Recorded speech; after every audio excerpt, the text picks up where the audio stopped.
दोस्तों, एक ऐसा बिजनेस है जो आज किसी पहचान की मोहताज नहीं है। इस बिजनेस के जरिए लोग लाखों रुपए तक की कमाई कर रहे हैं। जिस तरह से मछली पालन, मुर्गी पालन, मधुमक्खी पालन को मुनाफे के रोजगार के रूप में जाना जाता है, ठीक उसी तरह से मोती की खेती को भी एक बढ़िया मुनाफे के रूप में जाना जाता है। तो चलिए दोस्तों, जानते हैं कि आखिर कैसे लोग मोती की खेती करके करोड़ों रुपए कमाते हैं। पर दोस्तों, वीडियो शुरू होने से पहले अगर आप इस चैनल पर नए हैं या आपने अभी तक इस चैनल को सब्सक्राइब नहीं किया है तो चैनल को सब्सक्राइब करना और बेल आइकन दबाना ना भूलें ताकि हमारी कोई भी वीडियो आपसे मिस ना हो जाए। दोस्तों, मोती दो तरह से बनता है, एक तो नेचुरल प्रोसेस से और दूसरा खेती करके। आज हम आपको इस वीडियो में बताएंगे कि मोती की खेती कैसे की जाती है, लेकिन सबसे पहले बताते हैं कि मोती नेचुरली बनता कैसे। मोती एक नेचुरल जेम यानी कि प्राकृतिक रत्न है जो कि ओयस्टर यानी कि सीप के अंदर बनता है। ओयस्टर यानी कि हाउस ऑफ स्नेल। एक स्नेल जब खाना खाने के लिए ओयस्टर से अपना मुंह बाहर निकालता है तब कुछ पैरासाइट्स भी उसके साथ चिपक कर ओयस्टर के अंदर चले जाते हैं, जिनसे छुटकारा पाने के लिए स्नेल अपने ऊपर प्रोटेक्टिव लेयर बनाना शुरू कर देता है और वही लेयर आगे चलकर मोती बन जाती है। ये एक नेचुरल प्रोसेस होता है मोती बनने का। दोस्तों, इस बात को आप इस तरह से समझ सकते हैं कि जिस तरह से इंसान टेंशन में होता है तो कभी उसकी गांठ बन जाती है तो कभी अल्सर हो जाता है। इसी तरह से जब स्नेल अपने ओयस्टर में पैरासाइट को पाते हैं तो टेंशन में आते हैं, जिस वजह से वो एक तरह का सब्सटेंस रिलीज करते हैं, बस वही बनकर बाद में मोती बन जाता है। दोस्तों, एक स्नेल की हजारों स्पीशीज होती हैं। इसके अलावा इनकी शेल भी पिंक, रेड, येलो, ऑरेंज और ब्राउन कलर की होती है। दोस्तों, स्नेल की वो वाली स्पीशीज जो कि मोती बनाती है उसे बाइवाल्व्स कहते हैं।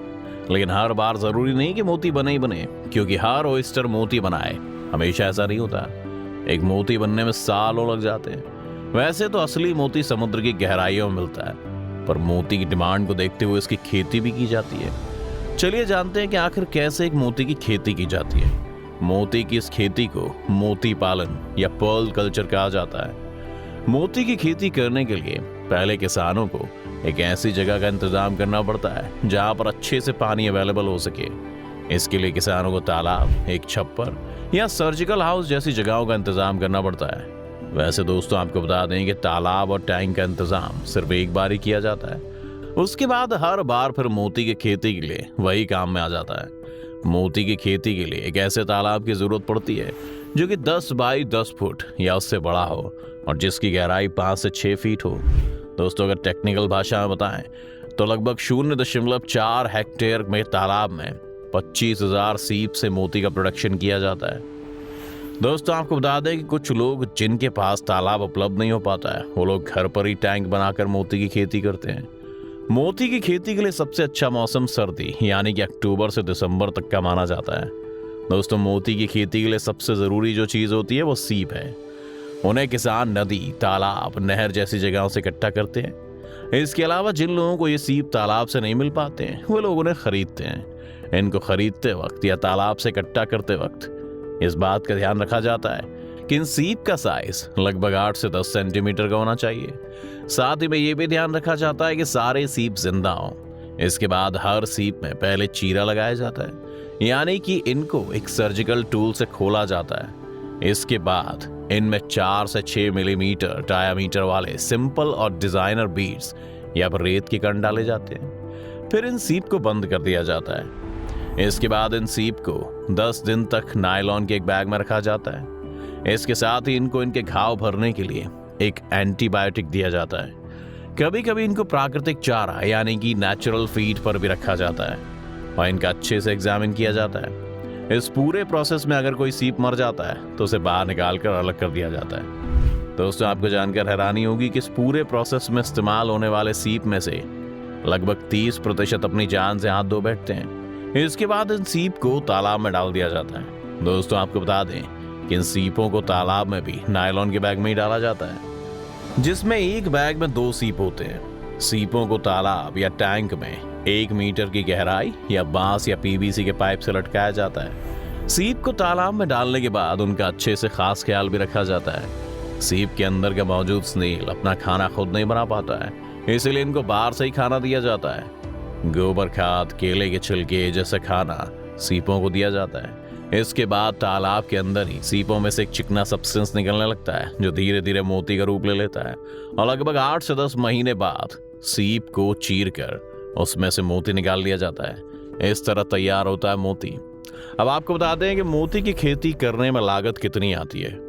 मोती की खेती करने में लगभग 40 से 50 हजार रुपए की लागत आती है, लेकिन इससे मुनाफा बहुत ज़्यादा हो जाता है।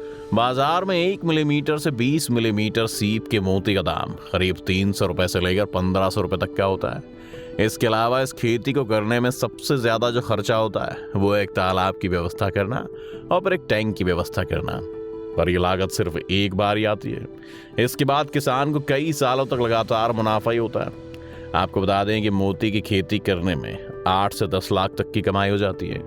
अगर मोती की क्वालिटी अच्छी होती है तो किसानों को मोती की खेती का और ज़्यादा मुनाफा मिल जाता है, क्योंकि बाजार में मोतियों की काफ़ी अच्छी कीमत मिल जाती है। इसके अलावा मोती की खेती करने से पोल्यूशन भी नहीं होता है, बल्कि इसकी खेती करने से जल प्रदूषण जैसी चीज़ों से छुटकारा पाया जाता है। मोती की खेती करना आज के ज़माने में बहुत बड़ा बिजनेस बनता जा रहा है, और वो भी क्यों ना, क्योंकि आजकल मोती की डिमांड इतनी बढ़ी हुई है। मोती को भारत में काफ़ी पसंद किया जाता है, खास करके महिलाओं में। एक बात चाहे औरतों की ज्वेलरी की हो या फिर औरतों के कपड़ों में मोती का इस्तेमाल हर जगह पर होता है।